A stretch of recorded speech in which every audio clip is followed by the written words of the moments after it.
Andrew here, and today we're looking at the economic forces behind collapsing marriage rates, why younger men are walking away from the institution entirely, and why women past 30 are increasingly anxious about where all the committed men went. What's driving this? A fundamental mismatch in expectations that men are finally beginning to name clearly.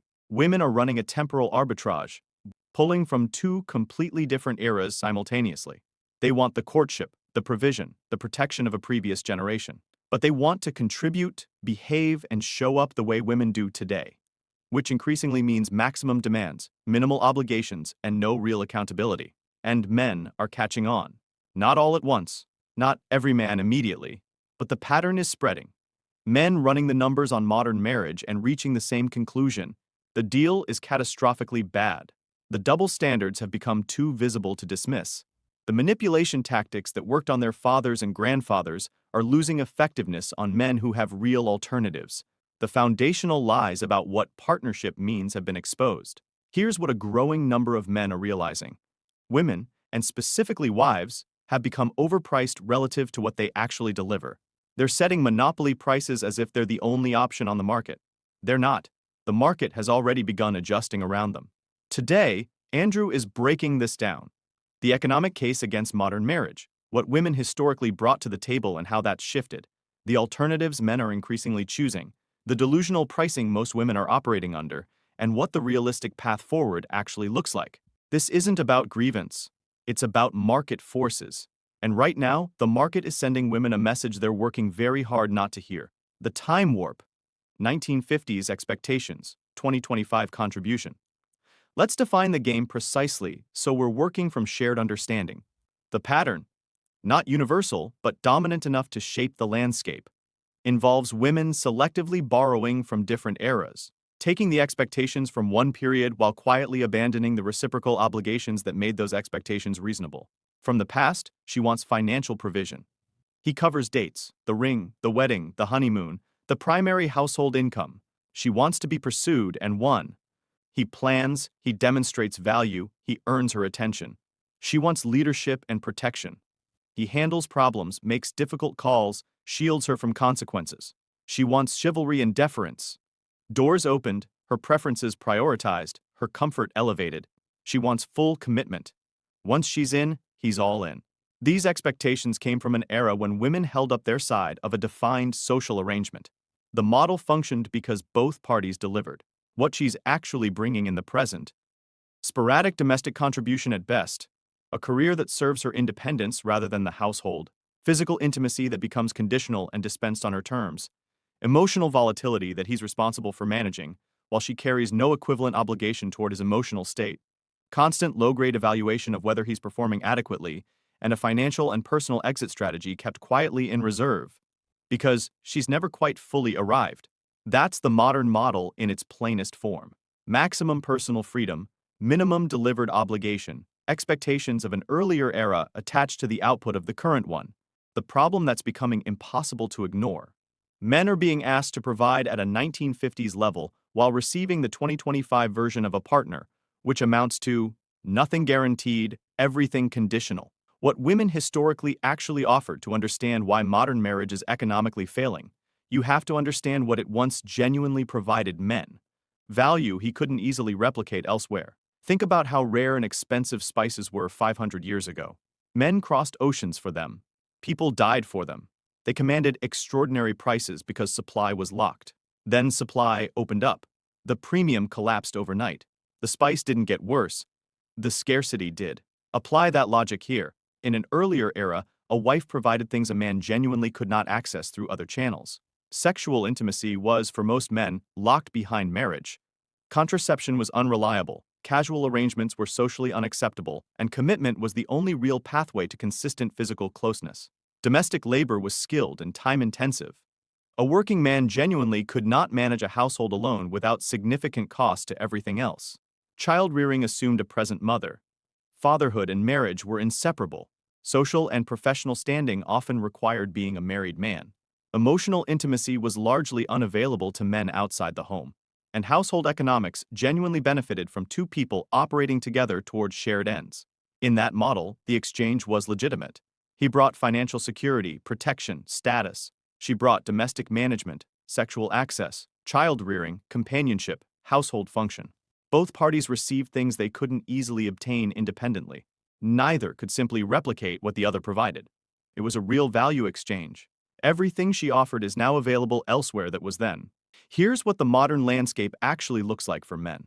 Sexual access without marriage, dating apps, normalized casual arrangements, friends with benefits dynamics. For men with moderate attractiveness or resources, consistent access is available without legal commitment.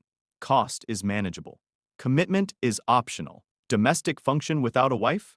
Meal delivery, meal prep services, affordable cleaning services, laundry services.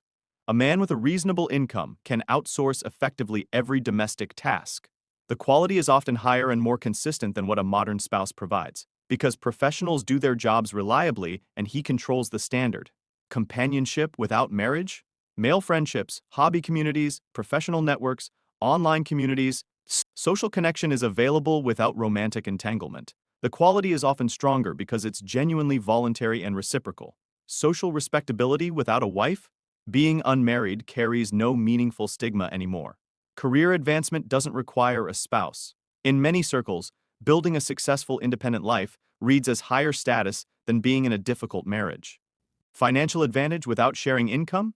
Single men with steady income frequently accumulate more wealth than married men, because they're not financially supporting another adult who may be contributing minimally while drawing heavily from shared resources. The conclusion isn't pleasant, but it's inescapable. Everything the traditional female value proposition delivered to justify marriage is now available to men through other channels, at lower cost, with less friction, and without legal entanglement. The actual math of modern marriage. Let's be specific about what a married man actually exchanges. He puts in his full income as the household's primary financial engine, his time and presence as expected, his complete legal and financial commitment, responsibility for her safety and emotional stability, provision for the household lifestyle, and full emotional labor, meaning he manages her feelings, supports her moods, absorbs her stress, and functions as her default therapist and validator. Exit cost if the marriage ends? Financially devastating regardless of who caused the failure. Potential alimony, child support, asset division. She is often financially rewarded for leaving. He is financially penalized regardless. What he receives in return: sex on an irregular schedule, contingent on alignment of mood and circumstance, domestic contribution when she feels like it, emotional support calibrated to his performance, present when he's succeeding, often critical when he's struggling, and a constant ambient pressure of evaluation. Is he enough? Is he doing enough? Does he measure up? The arithmetic is straightforward and brutal. He delivers 100% of himself. He receives roughly half of what he needs. He absorbs many times the friction and criticism. That is not a partnership. That is an extraction arrangement that has been rebranded as love. What single men are actually experiencing. Now let's look at the other side of this equation. Men who have opted out of marriage are increasingly reporting a version of life that, by almost every measurable dimension, functions better. Sexual needs are met, not with one obligated partner, but through connections where the other person is genuinely present and interested, rather than performing a duty. Domestic life functions well, either self-managed or outsourced to professionals who do the job reliably. Social life is rich, built on friendships and communities that are voluntary, reciprocal, and not structured around managing someone else's emotional state. Financial position is stronger. One income supporting one person, rather than one primary income supporting a household where the return on that investment is uncertain at best. And underneath all of that, peace.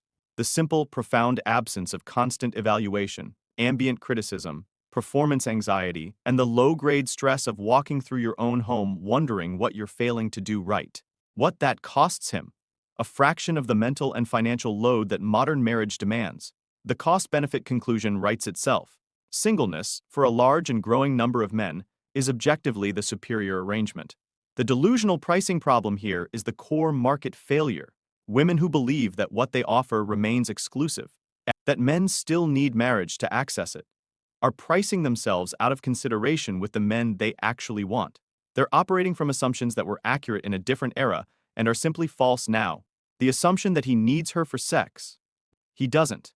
Options exist, and frequently, the quality of those connections during casual dating is higher than the obligated intimacy of a years-long marriage where novelty and enthusiasm have long since faded.